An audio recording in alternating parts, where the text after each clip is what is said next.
to our live coverage from our News 24 studio in Cape Town. This time we have Judith February in studio, a political analyst and senior research associate at the Institute for Security Studies. She's going to give us her analysis on last night's unprecedented cabinet shuffle. Of course, we're also joined again by our editor-in-chief, Adrian Besson. Thank you very much for coming in, Judith. And first of all, let's just get your opinion on the news when it first broke. What did you make of it, taking into account the speculation that has been building up over the last week? Well, it's been a very difficult week, Nick, and we've obviously all seen that the speculation and the back and forth and the will he, won't he moment. And I think it was a testing week politically for us, for all of us. And so in a sense last night when the axe fell, it felt like a slight relief, because at least there was certainty about the fact that Praveen Gordhan would now be removed from his position. Having said that, and having looked through the list of people who were to replace Gordhan and others, some of those names were very surprising. Some of them, one had to look up who exactly they were. Yeah. Obviously, they were MPs and so on. But I think that it was the president. He was doing what he does brutally. And it was one fell swoop. If you're having a cabinet reshuffle and you kind of move the chairs a little bit and you one or two people, but this was a wholesale kind of, attack. It was a purge. And so I think it was a difficult night to be a South African, a difficult day to be a South African, and we have to think very carefully, I think, about the political trajectory and also the economic trajectory of our country right now. Because it seems as if the president is cementing his control, and it seems like the ANC has lost control of him in as much as they ever did have control of him, and that he has gone completely rogue. And so that augurs badly for the rest of the year and next year. Arjun and I spoke earlier about a lot of the new faces in the ministry and the redeployments. I'd like to hear your opinion, though, first of all, on some of the stalwarts and the opposition that has sort of manifested since this reshuffle. Gwedi Mantashe on radio this morning sounding very sort of dejected and reports that him and Cyril Ramaphosa both opposed Jacob Zuma's sort of decision. Feel free, Adrian, to weigh in on that as well. Well, it was clear always that the top six would be divided. I mean, you have Gwedi Mantashe, Cyril Ramaphosa, let's say, and Zweli Mkhize on one side, and then you have Baleka Mbete, who, she's always aligned herself with President Zuma. She's a loose cannon. Jessie Duarte, who is dubious. So you're always going to have this kind of this division within the top six. And I must say that when I heard Gwedi Mantashe speak this morning on radio, you felt that he really sounded dejected. He sounded as if he was resigned and that as if he had given up. He said that, quote, "This list seems to have been developed elsewhere." Now, by elsewhere, I don't know if he means somewhere in Saxon World or somewhere in Dubai, but we can all use our imaginations. And so that, to me, suggests that it doesn't even suggest. He said the ANC was, our opinion didn't count. This was the president doing his own thing. And this, I think, is what makes this a dangerous moment for South Africa. I think what's interesting on that note also is this issue of the presidential prerogative has been debated a lot this week. And in fact, yesterday, Thursday, the South African Communist Party came out and said, it's not true, it's not right. This is not how we do things in the tripartite alliance. There's always some kind of consultation. Our views are at least being sought after or being listened to, even though not implemented always. So you would hear President Zuma's backers and loyalists and paid Twitters speak a lot about presidential prerogative. It's up to the president. He can hire and fire as he wants to. I don't agree with that view. I think he owes South African explanation, specifically on Praveen Gordhan. And just another point I'd like to hear your view as well, Judith, is, with Gwedi Mantashe now being on the record about saying the ANC was basically sidelined on this and this was a presidential appointee. Who is the ANC this morning?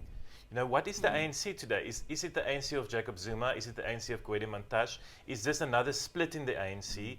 Are there two ANCs? And ultimately, who's going to triumph? If we if we can look into a kind of a crystal ball towards December, because both cannot win. This cannot be one party comes 2019 elections.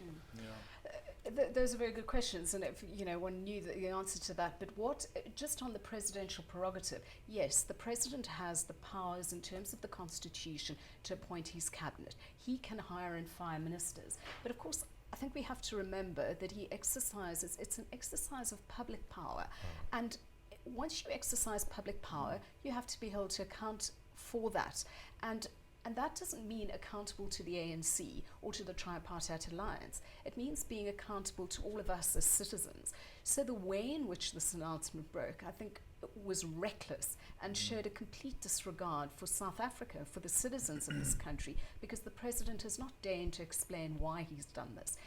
So-called, there's a lot of management speak, efficient and effective government. Well, Praveen Gordhan was a very effective and efficient minister. So was Mcebisi Jonas as deputy minister. So why are they in the firing line, and why do you keep Batabile Dlamini, who's caused a socioeconomic crisis amongst the poorest of the poor? So this does not make sense. He has acted irrationally. Whether there will be a legal basis, and we talked about this before, the Democratic Alliance wanting to bring a legal case about this exercise of public power and whether rationality applies. The courts have been so burdened, and one hesitates to yet again try to draw them into what should be solved by politics. But Adrian, your point about who is the ANC this morning? The ANC is divided. It is deeply divided, and it suffers from a sort of schizophrenia. On the one hand, you've got a decent core of people who kind of want to do the right thing. Some of them have been fired now, some of them represented by stalwarts and so on. And on the other hand, you've got a venal group of people who are corrupt and who will stop at nothing to get their hands on the levers of state resources. So that is who the ANC is, and there is a battle going on. And if you were a sort of telling a fairy tale, you would say that it's a battle between good and evil, and that is what we're sitting with. And so who the ANC is, it's schizophrenic, it is divided, its identity has been pummeled and battered, and the past, which they keep bringing up, this Oliver Tambo's year of unity and so on, that belongs to another era, another ANC. What we're seeing now is a party which is going to self-destruct, in my view. Just so on that just, note, just a note to our viewers, we of course also live on Facebook, and you're welcome to send through some of your questions on the matter. At 11 o'clock, we're going to be going live to a press conference with the former Minister of Finance, Praveen Gordhan. A lot of subplots, sorry for interrupting you there, Adrian. Judith touched on Dlamini, and we've obviously covered that social grants crisis extensively at News 24. What did you make of her sort of, not going anywhere? Well, she was, the rumors I heard, Judith, was that President Zuma was going to look for some kind of other moves he could make to make it seem a bit more respectable, the cabinet reshuffle. He didn't want to just fire Praveen Gordhan. So what we heard is that there was some kind of negotiations with people like Cyril Ramaphosa, Gwede Mantashe, and then Zweli Mkhize possibly, who would have said to him, President Zuma, you cannot fire Praveen Gordhan and not fire Batabile Dlamini. And at some stage I heard he agreed to that he was going to get rid of her. Then last night around 10 o'clock we heard that she may be moved into the Ministry of Women in the presidency. And then nothing happened to her. So obviously between, this week feels so long now, but between Wednesday at Uncle Kathy's funeral, a memorial service, and then, last night at 11, a lot of things had changed. Batabile Dlamini is very close to the president. Batabile Dlamini, as Minister of Social Development and, more importantly, President of the ANC Women's League, is very important for Jacob Zuma to get his candidate to prevail in December. That candidate at the moment is Nkosazana Dlamini Zuma, who interestingly was not brought into cabinet, probably because she's not an MP, but she's important to President Zuma, so she's part of his team that must make sure because as Dlamini Dlamini Zuma or whoever else becomes his candidate wins in December, he can't get rid of Batabile Dlamini. There's been some unconfirmed reports that Batabile Dlamini and SASSA backs this campaign as well.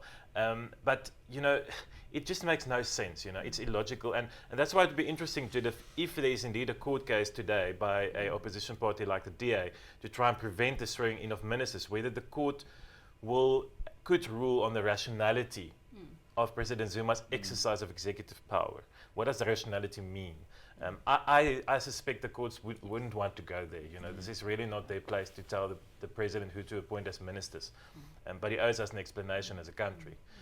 Just on the note of the good and the bad ANC and the old and the new ANC, those things are often not helpful. But I think this week at Kathrada's funeral, you saw the old ANC, or what some people would say good ANC, standing up and in a very public display of defiance against President Zuma. He wasn't invited, everyone else was there.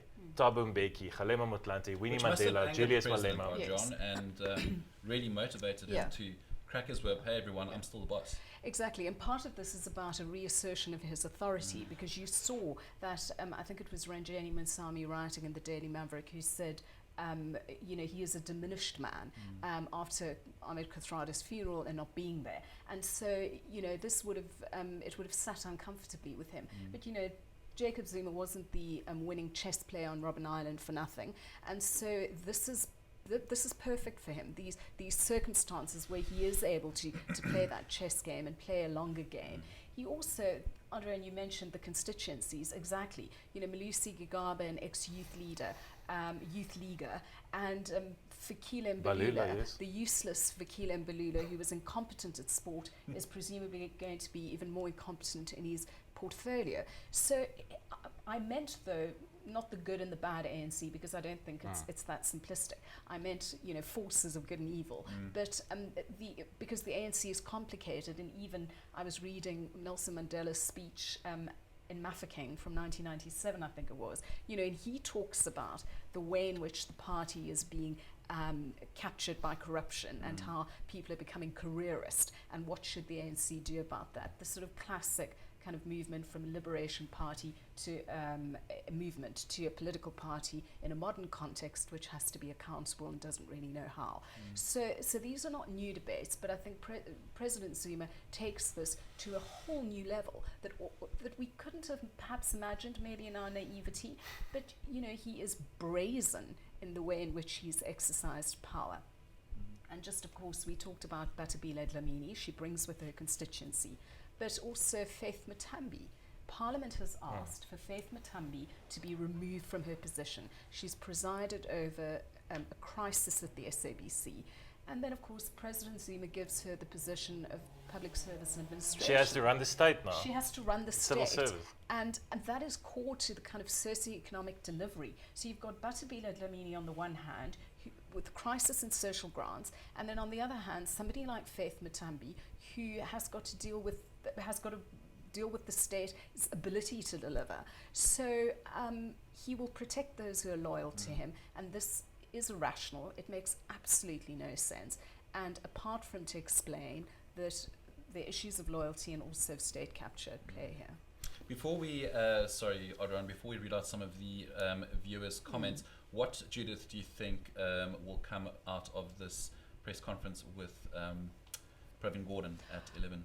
Well, anything can come out of it, Nick, because of course Pravin Gordhan is now a free agent. He can say and do whatever he likes. And I dare say that if I was in the position, it's time for people to speak up. I mean, I've been surprised at the kind of conspiracy of silence.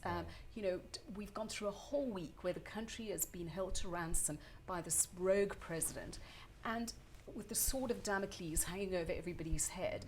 And people haven't really sort of spoken out at the funeral. They did, but not directly. It's, Kgalema Motlanthe was direct, but about their situations. Now is the time, I think, for Pravin Gordhan to let that all go, to say what actually happens behind the scenes, why it is that the president wants to get rid of him, throw down the gauntlet. There is absolutely nothing to lose. And besides, we, the South African public, we see what's going on. We're not hiding in cocoons. We can see this.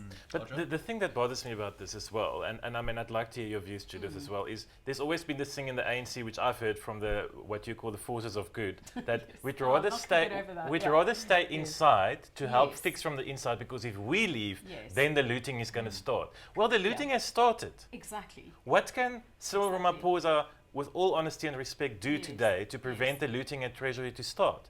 Why would he remain in that position and not speak up? My view is that people of conscience should resign from this cabinet, because in fact you're only in that cabinet at the behest of the president, who's shown himself to be above the law, above the constitution, and above the economic well-being of the country. So in my view, it is a moment in which people need to stand up and be counted. If Cyril Ramaphosa is not going to do that now, he's never going to do that. He probably then shouldn't be president of the country. He has not shown himself to have the spine and the courage to in fact stand up to this.